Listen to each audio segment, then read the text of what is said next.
ఈ శ్రీమద్ భగవద్గీత మనందరం అనుకున్నట్లుగా శ్రీకృష్ణ పరమాత్మ అర్జునుడికి ఉపదేశం చేసినటువంటి గ్రంథం. అర్జునుడికి చేసినటువంటి ఉపదేశాన్ని శ్రీ వేదవ్యాస మహర్షి మనకు అందించినటువంటి గ్రంథం. ఈ భగవద్గీత యొక్క ఆవిర్భావానికి, ప్రారంభానికి హేతువు మనం గనక సరిగ్గా అర్థం చేసుకోవాలంటే, ఈ శ్రీమద్ భగవద్గీత మనందరి జీవితాలకి చాలా దగ్గరగా ఉన్నది, దగ్గరగా ఉండేటువంటి ఉపదేశాలు చేస్తున్నది అనే విషయాన్ని బాగా అవగతం చేసుకోవాలంటే మనం రెండు రకాలుగా ఈ శ్రీమద్ భగవద్గీత యొక్క ఆరంభాన్ని అర్థం చేసుకోవాలి. ఒకటి, కథాగమనంలో ఈ భగవద్గీత మహాభారత గ్రంథంలో ఎప్పుడు ప్రారంభమైంది. రెండవది, ఈ కథా సందర్భంలోనైనా సరే, ఏ సందర్భంలోనైనా సరే మనకు భగవద్గీత యొక్క అవసరం ఏమన్నది, భగవద్గీతను మనకు పరమాత్మ ఎందుకు ఉపదేశం చేస్తున్నాడు అనే రెండు అంశాలను మనం సరిగ్గా అర్థం చేసుకోవలసి ఉన్నది. కథా సందర్భాన్ని గనక చూసుకున్నట్లయితే,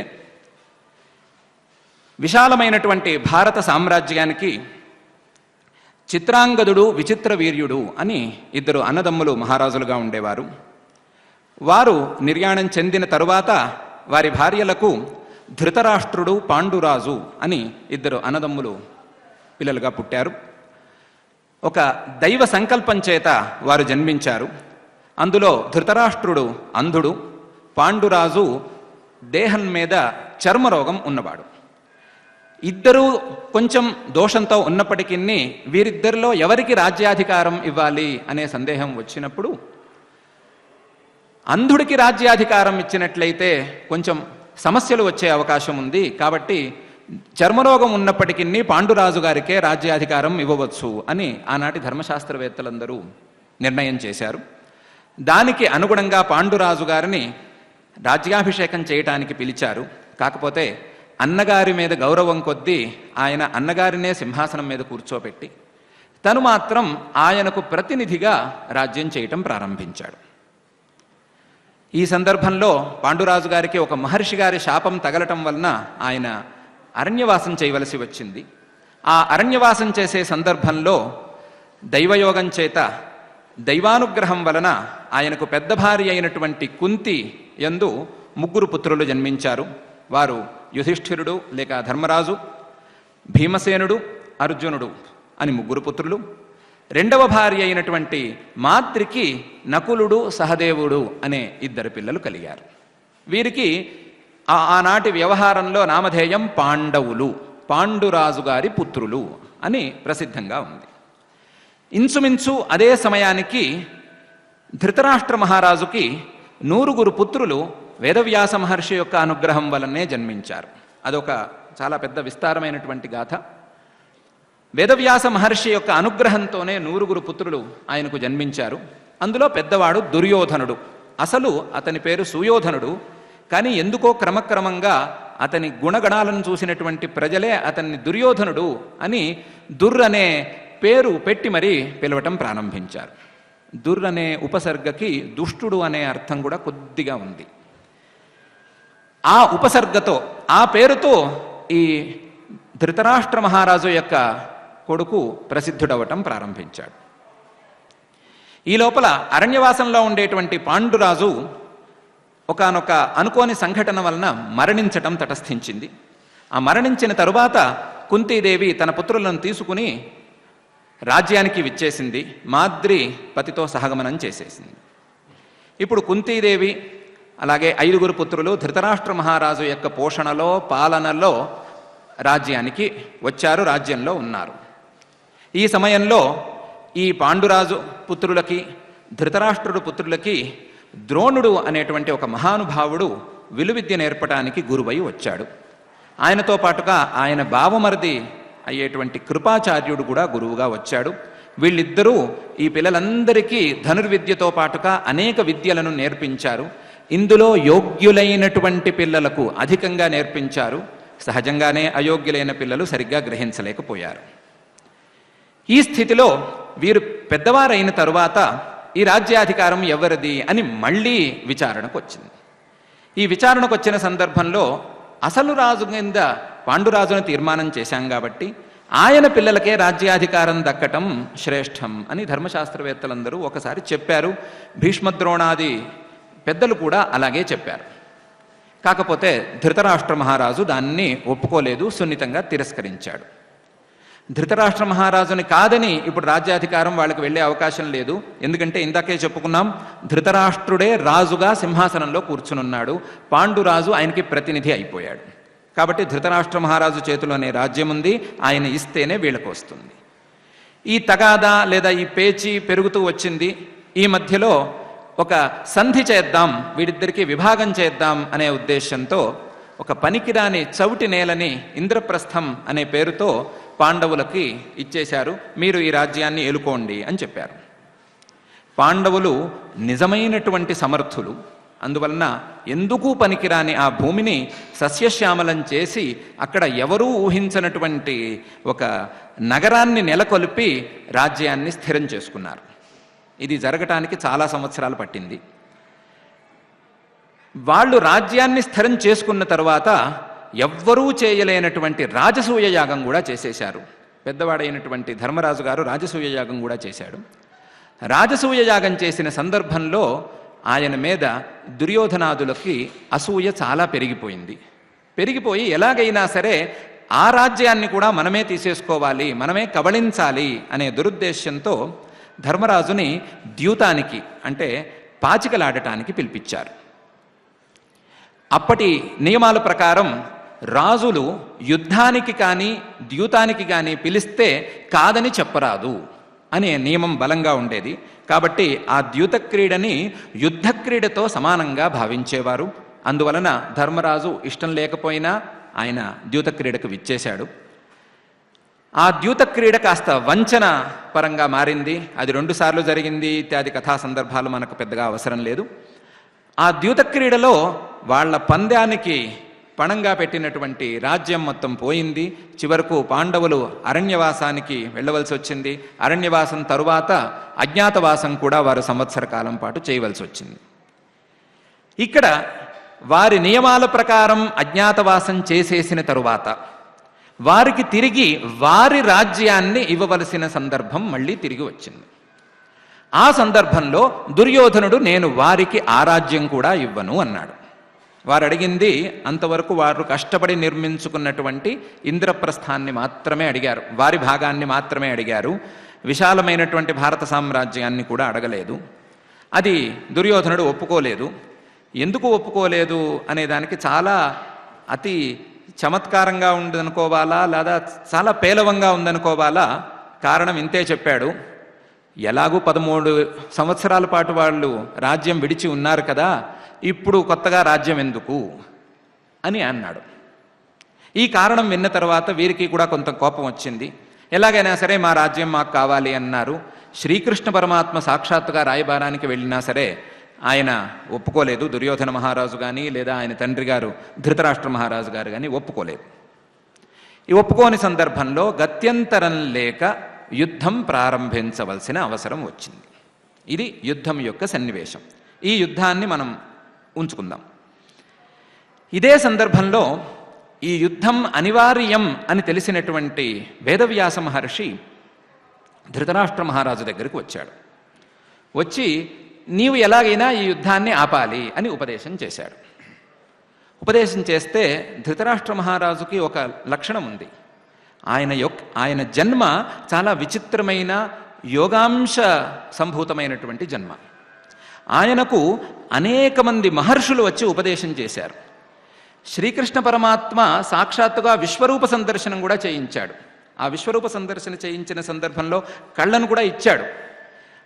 నేత్రాలను ప్రసాదిస్తున్నాను, విశ్వరూపాన్ని చూడు అని చెప్పి విశ్వరూపం ప్రదర్శిస్తే చూసేసిన తర్వాత నీ విశ్వరూపం చూసిన తర్వాత ఈ నేత్రాలతో నేను వేరే ప్రపంచాన్ని చూడను అని చెప్పి మళ్ళీ తన గుడ్డితనాన్ని తిరిగి తీసుకున్నటువంటి వాడు.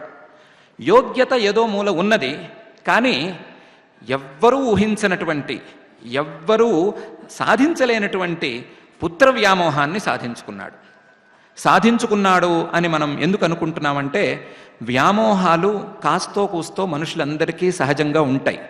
కానీ ఆ వ్యామోహాన్ని బలపరుచుకోవటం, ఆ వ్యామోహాన్ని తీర్చుకోవటం కోసం అధర్మ మార్గానికైనా సరే వెళ్ళటం, ఏమి చేయటానికైనా సరే వెనకాడకపోవటం అనేది వ్యామోహాన్ని సాధించుకోవటం. అటువంటి వ్యామోహాన్ని సాధించుకున్న ధృతరాష్ట్ర మహారాజు వేదవ్యాస మహర్షి యొక్క ఉపదేశాలకు లొంగలేదు. లొంగక యుద్ధం నా చేతిలో ఎక్కడ ఉంది, అదంతా ఈశ్వరేచ్ఛ లాంటి సామాన్య వాక్యాలు పలికాడు. వేదవ్యాస మహర్షికి అర్థమైంది, ఇది ఈయన చెయ్యడు, ఈయన యుద్ధాన్ని ఆపడు అని. సరే, యుద్ధాన్ని నువ్వు ఆపట్లేదు కాబట్టి యుద్ధం వలన జరిగేటువంటి నష్టాలన్నీ నువ్వు చూడాలి, అందువల్ల నీకు నేత్రాన్ని ప్రసాదిస్తాను, నీకు కంటి దృష్టిని మళ్ళీ ప్రసాదిస్తాను అని చెప్పాడు వేదవ్యాస మహర్షి. ఈసారి కూడా ఆయన ఒప్పుకోలేదు. నేను అలాంటి వినాశాన్ని చూడలేనండి, నాకు తెలుసు యుద్ధం అంటే వినాశమని. కాకపోతే నాకు యుద్ధ వార్తలు చెప్పేందుకు ఒక మనిషిని మీరు పెట్టండి. యుద్ధ వార్తలు ఎలా తెలియాలి అని అంటే, యుద్ధరంగంలో జరిగేటువంటి ప్రతి అంశము నాకు తెలియాలి. ఎవరు ఎవరితో మాట్లాడుకుంటున్నారు, ఎవరు ఏ రకమైనటువంటి వ్యూహాలను రచిస్తున్నారు, ఎవరు ఏ రకంగా యుద్ధం చేస్తున్నారు, మొత్తం నాకు తెలియాలి, సంపూర్ణంగా తెలియాలి అని అడిగాడు. ఇదే అసలు మనకు భగవద్గీతా గ్రంథానికి ప్రాతిపదిక. అప్పుడు ఎవరిని నియోగించాలి అని వేదవ్యాస మహర్షికే సందేహం వచ్చింది. ఇంతలో ధృతరాష్ట్ర మహారాజుకి వ్యక్తిగత సహాయకుడు ఒకడున్నాడు. వాడి పేరు సంజయుడు. వాడు అనకూడదు మనం, ఆయన చాలా ఉత్తముడైనటువంటి సాధక మానవుడు. ఆయన పేరులోనే సంజయుడు అంటే ఇంద్రియాలను జయించినవాడు అనే అర్థం ఉంది. ఇంద్రియాలను జయించి కేవలం సేవాధర్మంతో ధృతరాష్ట్ర మహారాజుకు సేవ చేస్తున్నప్పటికీ, త్రికరణ శుద్ధిగా సేవ చేస్తున్నప్పటికీ, ఆయన కుమారులతో కలవకుండా కేవలం పరమాత్మ జ్ఞానం కోసం ప్రయత్నం చేసుకుంటున్నటువంటి ఉత్తమమైనటువంటి సాధకుడు, ఇంద్రియ నిగ్రహం కలిగినవాడు. ఇటువంటి వ్యక్తిని మనం ఈ కార్యక్రమానికి సెలెక్ట్ చేస్తే తప్పకుండా ఈ కార్యక్రమాన్ని బాగా చేస్తాడు అని అనుకుని వేదవ్యాస మహర్షి ఆయన్ని పిలిచి, నీకు నేను దివ్య దృష్టిని ప్రసాదిస్తున్నాను, నువ్వు యుద్ధరంగంలో సంచరించు, యుద్ధరంగంలో అదృశ్య రూపంలో సంచరించే శక్తిని కూడా ప్రసాదిస్తాను. నువ్వు సంచరించే సమయంలో ఆ సమయంలో ఉండేటువంటి ఏ శస్త్రాస్త్రాలు నిన్ను బాధించకుండా కూడా నేను వరమిస్తాను. నీవు ఏ మూలకైనా వెళ్ళవచ్చు, ఎక్కడికైనా వెళ్ళవచ్చు, ఏ అస్త్రాలు కొట్టుకుంటున్నా మధ్యలో నువ్వు నుంచున్నా సరే నీకేమీ కాదు. నువ్వు వెళ్ళి వార్తలు జాగ్రత్తగా తెలుసుకుని ధృతరాష్ట్ర మహారాజుకు తెలియచెప్పాలి అని చెప్పాడు. సంజయుడు దీనికి పరిపూర్ణమైనటువంటి యోగ్యుడు. ఇది ఎందుకు సంజయుడినే తీసుకున్నారు అనే విషయాన్ని కూడా మనం మరొకసారి విచారించుకుందాం. సంజయుడు యుద్ధరంగానికి వెళ్ళిపోయాడు. యుద్ధరంగానికి వెళ్ళి అక్కడ యుద్ధంలో జరిగే ప్రతి సన్నివేశాన్ని క్షుణ్ణంగా పరిశీలించడం ప్రారంభించాడు. 10 రోజుల పాటు సంచరించాడు. 10వ రోజు ఎవ్వరూ అనుకోనటువంటి ఒక హఠాత్ పరిణామం సంభవించింది. ఏమిటది? భీష్మాచార్యుడు ఒళ్లంతా బాణాలతో నేల కొరిగిపోయి ఉన్నాడు. 10 రోజుల పాటు ఆయన్ని ఎవరూ ఏమీ చేయలేకపోయారు. 10వ రోజు మాత్రం ఈ కార్యక్రమం జరిగిపోయింది. ఒక్కసారి సంజయుడికే ఆశ్చర్యం వేసింది, దుఃఖం వేసింది. ఇంతకాలం మన రాజ్యాన్ని నిలబెట్టుకుంటూ వస్తున్నటువంటి భీష్మాచార్యుడే ఈరోజు యుద్ధంలో పడిపోయాడే, ఇక వీళ్ళకి విజయం అనేది ఏ కోశాన దొరుకుతుంది అని ఆయనకి సందేహం కలిగింది. సందేహం కలిగి పరుగున ధృతరాష్ట్ర మహారాజు దగ్గరకు వచ్చాడు. వచ్చి భీష్మాచార్యులు పడిపోయారండి అని వార్త చెప్పాడు. ఇది వినంగానే ఒక్కసారి ధృతరాష్ట్రుడికే గుండె పగిలిపోయినట్టయింది. ఎందుకంటే భీష్ముడిని నమ్ముకునే ఆయన కూడా యుద్ధానికి సమ్మతించాడు. ఎందుకంటే భీష్ముడు ధర్మపక్షపాతి, తన ధర్మాన్ని తన కర్తవ్యాన్ని పరిపూర్ణంగా నిర్వహించేవాడు. ఇది కాక అమితమైనటువంటి పరాక్రమం కలిగినవాడు. అందువలన భీష్మాచార్యుడి మీద దుర్యోధనుడికి నమ్మకం లేకపోయినప్పటికీ ఆయన మీద ధృతరాష్ట్ర మహారాజుకు పరిపూర్ణమైన నమ్మకం ఉంది. అటువంటి భీష్మాచార్యుడు పడిపోయాడు, ఇంకా నాకు విజయం ఎక్కడి నుంచి వస్తుంది అని ఈయన కూడా సందేహం ప్రారంభమయ్యి ఇలా ఉన్నట్టుండి 10వ రోజు కథ నాకు చెప్పొద్దు, మొదటి రోజు మొదటి క్షణం నుంచి ఏం జరిగిందో నాకు చెప్పు అని అడిగాడు. అప్పుడు ఆ సమయంలో ధృతరాష్ట్ర మహారాజు సంజయుణ్ణి వేసినటువంటి ప్రశ్నతో మనకు ఈ శ్రీమద్భగవద్గీతా గ్రంథం ప్రారంభమవుతుంది. అందులో ధృతరాష్ట్ర ఉవాచ ధర్మక్షేత్రే కురుక్షేత్రే సమవేతాయుయుత్సవః మామకాః పాండవాశ్చైవ కిమకుర్వత సంజయ అని మొదటి శ్లోకం. ఈ యుద్ధం ఎక్కడ జరగాలి అని మనందరం కూర్చుని తీర్మానం చేసుకున్నాం కదా. యుద్ధంలో ఎవరెవరున్నారు అంటే అంతా మనవాళ్లే ఉన్నారు. నా పిల్లలున్నారు, నా తమ్ముడు పిల్లలున్నారు, నా బంధువులు ఉన్నారు, వాళ్ళ బంధువులు ఉన్నారు, నా మిత్రులున్నారు, వాళ్ళ మిత్రులున్నారు. వీళ్ళందరూ కలిసి యుద్ధం ఎక్కడ చేయాలి అనే చర్చ వచ్చినప్పుడు ఎటుపోయినా మనవాళ్లే పోతారు కాబట్టి పోయేవాడికి సద్గతి కలిగేటువంటి చోటులో యుద్ధం చేసుకుంటే మంచిది అని మనందరం అనుకున్నాం కదా. అనుకుని కురుక్షేత్రాన్ని దానికి రంగంగా మనం ఎంచుకున్నాం కదా. ఆ కురుక్షేత్రం ధర్మక్షేత్రం కదా. ధర్మక్షేత్రం అంటే అక్కడ ఏం చేసినా సరే మన పొలంలో మనం ధర్మం అనే విత్తనాన్ని విత్తుకున్నట్టు. క్షేత్రం అంటే పొలం కదండి. క్షేత్రంలో ధర్మాన్ని విత్తుకున్నట్టు అవుతుంది. అంటే మన ధర్మ వృక్షం పెరిగి పెద్దదయ్యే చోటు. చిన్న ధర్మం చేసినా చాలా సత్ఫలితాన్ని ఇచ్చే చోటు. అది కురుక్షేత్రం, ధర్మక్షేత్రం. ఆ క్షేత్రానికి కురుక్షేత్రం అనే పేరు ఎందుకు వచ్చింది అనంటే, కురువు అనే ఒక మహారాజు గారు ఉండేవారు. ఆయన ధృతరాష్ట్ర మహారాజు గారి వంశంలో పూర్వజుడు. ఆయన పేరు మీదే దుర్యోధనాదులకి కౌరవులు అనే పేరు కూడా వచ్చింది. ఆ కురు మహారాజు గారికి నిరంతరం యజ్ఞాలు చేసేటువంటి అలవాటు ఉండేది. నిరంతరం యజ్ఞాలు చేస్తూ ఉండేవాడు. యజ్ఞాలు చేయటం అంటే రాజు కదా, అయ్యా మీరు యజ్ఞం ప్రారంభించండి, మీరు ఈ పనులు చేయండి, ఆ పనులు చేయండి అనే ఆజ్ఞ అంటూ ఇచ్చేవాడు కాదు. ఆయనే దగ్గర ఉండి ప్రతి పనిని చేసుకుంటూ ఉండేవాడు. ప్రతి పనిని అంటే ఆ యజ్ఞవాటిక నిర్మాణం చేయటానికి భూమి చదును చేసే పని దగ్గర నుంచి తనే స్వహస్తాలతో చేసుకుంటూ ఉండేవాడు. తనే వెళ్ళి 2 ఎద్దులను తీసుకువెళ్ళి తనే దున్నుకుంటూ ఉండేవాడు. దున్నుకుని దాన్ని సాఫీ చేసుకుని శాలా నిర్మాణం దగ్గర నుంచి తనే చేసుకుని యజ్ఞ కార్యక్రమాన్ని శ్రద్ధగా నిర్వహిస్తూ ఉండేవాడు. ఇలా అనేక సంవత్సరాల పాటు చేస్తూ ఉండేవాడు. చేస్తుంటే ఇంద్రుడికే సందేహం వచ్చింది. ఇన్ని యజ్ఞాలు చేస్తున్నాడే, ఏ కారణంతో చేస్తున్నాడు? ఒకవేళ నా పదవిని ఏమన్నా పొందుతానని చేస్తున్నాడా అనే సందేహం వచ్చింది. వచ్చి ఆయన దగ్గరకు, అయ్యా ఇన్ని యజ్ఞాలు చేస్తున్నావు, ఎందుకు చేస్తున్నావు అని అడిగాడు.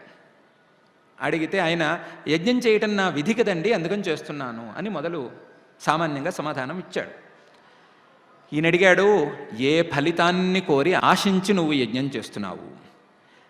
ఆ మాట చెప్పు అని అడిగాడు. అడిగితే కురుమహారాజు అప్పటికే ఈ సత్కర్మల వలన మనస్సు చాలా పరిశుద్ధమయ్యి ఉదార స్వభావాన్ని పెంచుకుని ఉన్నాడు. ఆయన అన్నాడు, నేనేదో కష్టపడి ఈ ప్రదేశంలో యజ్ఞం మళ్ళీ చేస్తూ ఉన్నానండి. ఏదో ఫలితం ఏదో మీరు ఇచ్చేదేదో మీరు ఇస్తారు. ఆ విధి పరంగా నాకు ఏది రావాలో అది తప్పకుండా దక్కుతుంది. దానితో పాటుగా నేను యజ్ఞం చేసినటువంటి ఈ ప్రదేశంలో ఏ ధర్మ కార్యాచరణ చేసినా వారికి సద్గతి కలగాలి అని మీరు వరం ఇవ్వాలి అని కోరుకున్నాడు. దానికి ఇంద్రుడు సరే అన్నాడు.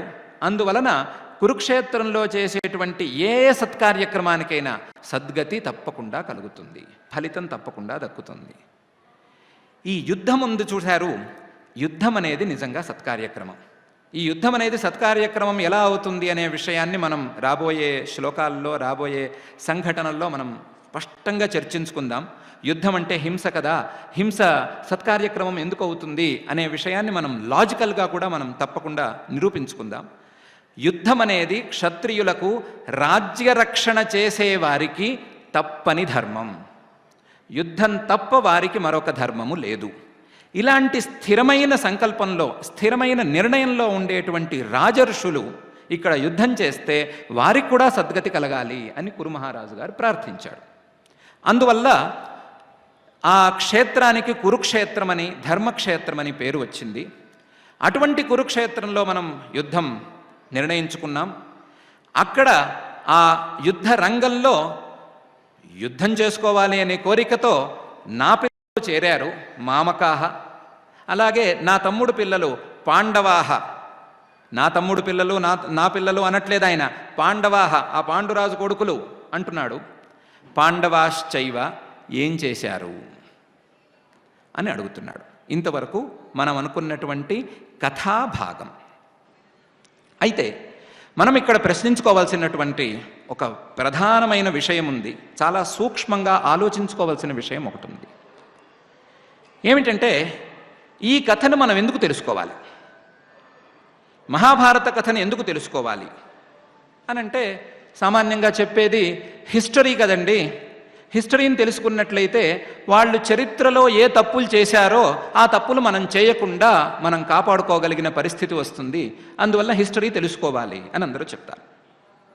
సరే, దాన్ని ఒప్పుకుందాం. మహాభారతం అనేది ఒక హిస్టరీ, దాన్ని మనం తెలుసుకుంటే అందులో దుర్మార్గులు చేసినటువంటి తప్పులని మనం చేయకుండా ఉండే అవకాశం అయితే ఉంది. కానీ ఈ శ్రీమద్ భగవద్గీత అనేది హిస్టరీ కాదు కదా, ఈ శ్రీమద్ భగవద్గీత అనేది ఉపదేశం కదా.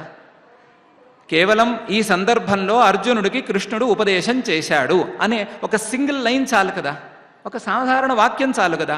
ఈ ఉపదేశాన్ని మొత్తం 18 అధ్యాయాలుగా విడగొట్టి ఒక్కొక్క అధ్యాయానికి ఒక్కొక్క పేరు వచ్చేలాగా ఒక ప్రధానమైన అంశాన్ని గుచ్చి ఆ ఉపదేశాన్ని అందులో కలిపి మహాభారత గ్రంథ మధ్యలో పెట్టడానికి కారణం ఏంటి? చదివేవారికి ఈ శ్రీమద్ భగవద్గీతకు ఉండేటువంటి సంబంధం ఏమిటి అనేది పెద్ద ప్రశ్న. మనం ఇంతకుముందే అనుకున్నాము, యుద్ధం అనే ఒక అంశం ఉంది. ఆ యుద్ధం అనేది వారికి చెందిన విషయం, మనకి యుద్ధానికి సంబంధం ఏంటి అని తెలుసుకోవాలి అని అనుకున్నాం. దీన్ని కూడా ఇక్కడ ఉంచుదాం. అసలు వేదంలో చాలా సందర్భాలలో దేవతలు రాక్షసులు యుద్ధం చేసుకున్నారు అనే ఒక విస్తారమైనటువంటి కథ వస్తూ ఉంటుంది, మళ్ళీ మళ్ళీ వస్తుంటుంది. దేవాసురా సంయత్త ఆసన్, దేవతలు అసురులు యుద్ధం చేసుకుంటూనే ఉన్నారు. కొన్నిసార్లు ఎక్కువసార్లు దేవతలు గెలిచారు, తక్కువ సార్లు అసురులు గెలిచినట్లుగా ఉన్నప్పటికీ దేవతలు మళ్ళీ తిప్పుకుని గెలిచారు అని చెప్తూనే ఉంటారు. ఒక్కొక్కసారికి ఒక్కొక్క కారణం చెప్తూ ఉంటారు. దేవాసుర సంగ్రామం జరిగిందో జరగలేదో మనకు అనవసరం, మనం ఎందుకు తెలుసుకోవాలి? దేవతలంటే స్వర్గంలో ఉంటారు, రాక్షసులంటే పాతాళంలో ఉంటారు. మనం స్వర్గంలోనూ లేము, పాతాళంలోనూ లేము. మనం ఎక్కడున్నాం? మనం భూలోకంలో ఉన్నాం. భూలోకంలో ఉన్నవాడికి స్వర్గం గురించి ఎందుకు, పాతాళం గురించి ఎందుకు? మరి ఇటువంటి దేవాసుర సంగ్రామాన్ని చెప్పటానికి కారణం ఏంటి వేదంలో అనే విషయం గనక మనం సూక్ష్మంగా ఆలోచిస్తే, ఇక్కడ దేవతలు అసురులు అనేది కానే కాదు. దేవతలు అనేదాన్ని మనం ఏ రకంగా అర్థం చేసుకుంటున్నాము? సద్గుణాలు ఉన్నవారు.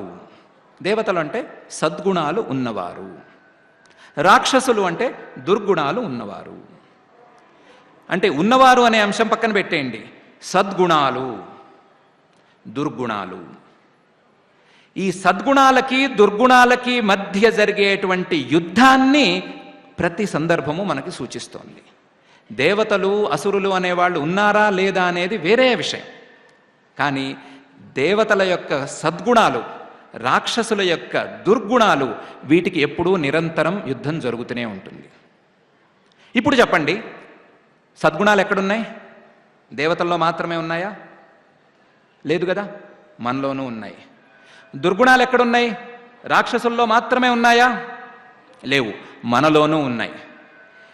ఎప్పుడైతే మనలో ఉన్నటువంటి సద్గుణాలకి దుర్గుణాలకి మధ్య యుద్ధం ప్రారంభమవుతుందో, ఎప్పుడైతే సద్గుణాల మీద దుర్గుణాలు కొంచెం పైచేయి సాధించేటువంటి సందర్భం ఎదురవుతుందో, అప్పుడు మనం సద్గుణాలతో దుర్గుణాల మీద యుద్ధం చేసి గెలవవలసినటువంటి అవసరం ఉంది. ఈ అవసరం ఎలా తీరుతుంది? ఎక్కడున్నాయి ఈ సద్గుణాలు? సద్గుణాలంటే ఇది సద్గుణం ఇది దుర్గుణం అని కానీ, ఇది సద్గుణం ఇది దుర్గుణం అని కానీ చేతులు చూపించినట్టు చూపించలేము. ఎక్కడ ఉన్నాయి? మనం మనసుల్లో దాచుకుని ఉన్నాం. వాటిని జన్మ జన్మలుగా వాటిని తెచ్చుకుని పెంచి పోషించుకుంటూ ఉన్నాం. ఇటువంటి సద్గుణాలకి దుర్గుణాలకి మధ్య యుద్ధం ఏర్పడినప్పుడు మానవుడు ఏమి చెయ్యాలి అనేటువంటి నిర్ణయం రాక సతమతమైపోతూ ఉంటాడు. ఎటు పోతాడో తెలియని పరిస్థితి. ఒకవేళ ఆ క్షణంలో సద్గుణం గెలిచి సద్గుణం వైపు జారాడే అనుకుందాం, ప్రమాదమేమీ లేదు. కానీ దుర్గుణం గెలిచి ఆ అధఃపాతాళానికి జారిపోయే సందర్భం వచ్చింది అంటే మాత్రం అక్కడి నుంచి మళ్ళీ పైకి రావటం చాలా కష్టమవుతుంది. మనం చేసుకున్నటువంటి ప్రతి మంచి పనికి తప్పకుండా ఫలితం మన కోసం సిద్ధంగా ఉంటుంది. ఈ విషయాన్ని పరమాత్మ స్పష్టంగా భగవద్గీతలో కూడా చెప్పాడు, నహి కళ్యాణకృత్ కశ్చిత్ దుర్గతిం తాత గచ్చతి. మంచి పని చేసిన వాడికి ఎట్టి పరిస్థితుల్లోనూ ఆ ఫలితం రాకుండా ఉండటానికి వీలే లేదు. కానీ అదే సమయంలో చెడు పని చేసిన వాళ్లకు కూడా ఆ ఫలితం తప్పకుండా దక్కుతుంది. ఇప్పుడు భగవంతుడి యొక్క కర్తవ్యం ఏమిటి అంటే, చెడు మార్గంలో ప్రయాణించేటువంటి దుర్గుణాలన్నిటినీ పోగొట్టి సద్గుణాలన్నిటినీ పెంచి మనిషి సన్మార్గం వైపు పోయేటట్లుగా, సన్మార్గం వైపుగా నడిచేటట్టుగా ఉపదేశం చేయటం అనేదే పరమాత్మ యొక్క పని. ఇక్కడ మనకు మరొక సందేహం రావచ్చు, పరమాత్మ అంటే సర్వసమర్థుడు కదా, ఆయనకి ఈ ఉపదేశాలు ఇవన్నీ ఎందుకు, అందరినీ సన్మార్గంలోకి తోసేయచ్చు కదా అనే సందేహం రావచ్చు. అంటే అది కుదరదన్నారు. ఎందుకంటే నదేవా దండమాదాయ రక్షంతి పశుపాలవత్ ఎంతు రక్షితుమిచ్చంతి సద్బుద్ధ్యా యోజయంతి తం. దేవతలు ఎప్పుడూ గొర్రెల కాపర్లాగా గొర్రెల్ని తరిమినట్టుగా మనల్ని తరమరు.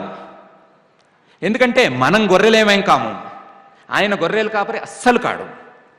ఏం చేస్తాడు అంటే, మనల్ని గనక రక్షించాలి అనే సందర్భం తటస్థించినప్పుడు, రక్షించాలి అని ఆయన అనుకున్నప్పుడు, నేను అనట్లా, రక్షించాలి అని ఎప్పుడూ అనుకుంటూనే ఉంటాడు. రక్షించగలిగినటువంటి సందర్భం తటస్థించినప్పుడు మనకు సద్బుద్ధిని ప్రసాదిస్తాడు. సద్బుద్ధిని ప్రసాదించి మనం సన్మార్గంలో ప్రయాణించేటువంటి అవకాశాన్ని మనకిస్తాడు. ఆ అవకాశాన్ని వినియోగించుకుని మనం సద్గతిని పొందాలి. ఇది పరమాత్మ యొక్క స్కెచ్. ఇది పరమాత్మ యొక్క తీరు, పరమాత్మ యొక్క విధానం ఇది. కాబట్టి ఆ విధానాన్ని దృష్టిలో పెట్టుకుని మనుష్యుల్లో ఉండేటువంటి సద్గుణాలకు దుర్గుణాలకు మధ్య జరిగే యుద్ధాన్ని ఇక్కడ సూచన చేస్తూ, ఆ యుద్ధ సందర్భంలో ఏ రకమైనటువంటి ప్రయత్నం చేయాలి, ఏ రకమైనటువంటి ప్రయత్నంతో దుర్గుణాలను మనం అణిచివేయాలి, దుర్గుణాలు లేకుండా చేసుకోవాలి, సద్గుణాలను పెంచుకోవాలి అనే విషయాన్ని విస్తారంగా మనందరికీ ఉపదేశం చేస్తూ ఉన్నాడు. పాండవులు కౌరవులు ఒకే కారణం మీద కొట్టుకున్నారు, ఒకేసారి కొట్టుకున్నారు. పెద్ద యుద్ధం ఒకేసారి వచ్చింది అనుకుందాం. కానీ మన సద్గుణాలు దుర్గుణాలు ఒకేసారి కొట్టుకుంటాయా? ఒకే కారణం మీద కొట్టుకుంటాయా? లేదు. మన సద్గుణాలు దుర్గుణాలు చిన్న చిన్న కారణాలకు కూడా కొట్టుకుంటాయి. అదే విధంగా పెద్ద కారణాలకు కూడా కొట్టుకుంటాయి, ప్రతి క్షణం కూడా కొట్టుకుంటాయి. కాబట్టి ఇటువంటి సందర్భంలో చిన్న కారణాలకు కొట్టుకున్నప్పుడు ఏం చేయాలి, పెద్ద కారణాలు కొట్టుకున్నప్పుడు ఏం చేయాలి అని విడివిడిగా దీనికి ఒక ఉపదేశ గ్రంథం, దానికి ఒక ఉపదేశ గ్రంథం అని 2 గ్రంథాలు రాయవలసి ఉంది. అయితే పరమాత్మ ఈసారి ఆ పని అయితే చేయలేదు. ఆయన ఏం చేశాడంటే, దేనికైనా సరే ఒకటే ఉపదేశం. ఆ ఉపదేశాన్ని సరిగ్గా మనసులోకి ఎక్కించుకుంటే, ఆచరణలోకి పెట్టుకుంటే, స్వల్పంగా ఆచరణలోకి పెట్టుకుంటే మనం అనుకున్నటువంటి స్వల్పకాలిక యుద్ధానికి సమాధానం దొరుకుతుంది. దీర్ఘకాలికమైనటువంటి యుద్ధాలు ఏమన్నా వస్తే సద్గుణాలకి దుర్గుణాలకి, అప్పుడు దాన్ని మరింత స్థిరపరుచుకోగలిగితే ఆ యుద్ధంలో కూడా గెలుపు వస్తుంది. ఇట్లా 2 రకాలుగాను ఉపయోగించే విధంగా ఒకే ఉపదేశాన్ని ఒక అద్భుతమైనటువంటి రీతిలో పరమాత్మ మనకు చేశాడు. ఈ ఉపదేశం చేసేటువంటి సామర్థ్యం పరమాత్మకు ఉందా అని మనలో ఎవరికీ సందేహం అక్కర్లేదు. ఎందుకంటే పరమాత్మ యొక్క ప్రతి చర్య అనేక ఉద్దేశాలని మనసులో ఉంచుకుని ఉంటుంది. శ్రీకృష్ణ పరమాత్మ విశేషించి తన అవతారంలో ఇలాంటి చర్యలను అనేకంగా చూపించాడు. ఆయన గోవర్ధనగిరిని చిటికిన వేల మీద ఎత్తాడు. కుడి చేయి కాదేమో, ఎడం చెయ్యేమో. ఎడం చేతి చిటికిన వేల మీద గోవర్ధనగిరిని ఎత్తాడు. ఏం చేశాడు అంటే, తనను ఆశ్రయించినటువంటి తన భక్తులకు లేదా తన అనురక్తులకు, తన మీద ప్రీతి కలిగిన వాళ్ళందరికీ రక్షణ కల్పిస్తున్నాను అని వాగ్దానం చేశాడు. అదే సమయంలో వీరికి హాని చేసేవారిని ఎవరిని నేను విడిచిపెట్టను అని కూడా ఆయన హెచ్చరిక చేశాడు. ఒకే పని 2 రకాలుగాను ఉపయోగపడింది. అదే సందర్భంలో మహర్షులకు అలాగే సాధకులకు కూడా వేరే సూచన చేశాడు. పర్వతాన్ని ఎత్తటం అనేది మన దృష్టిలో ఒక రకంగా ఉంటుంది, స్థూల దృష్టిలో. మహర్షులు సాధకులు వారు అర్థం చేసుకునే తీరే వేరుగా ఉంటుంది. అలా మహర్షులకు ఒక విధంగా, దేవతలకు ఒక విధంగా, మనుషులకు ఒక విధంగా ఒకే చర్య ద్వారా ఆయన ఉపదేశం చేశాడు. కాబట్టి ఇట్లాంటి సామర్థ్యం పరమాత్మలో పరిపూర్ణంగా ఉంది. విశేషించి ఈ కృష్ణావతార ఘట్టంలో ఆ సామర్థ్యం ఇంకా నిండుగా కనిపిస్తూ ఉంటుంది. కాబట్టి ఆ సామర్థ్యంతో ఉభయులకు, ఇటు అర్జునుడికి లేదా అర్జునుడితో సమానమైనటువంటి మనందరికీ కూడా సమానమైనటువంటి ఉపదేశం చేయటం కోసం ఈ శ్రీమద్భగవద్గీత గ్రంథాన్ని ప్రారంభించాడు.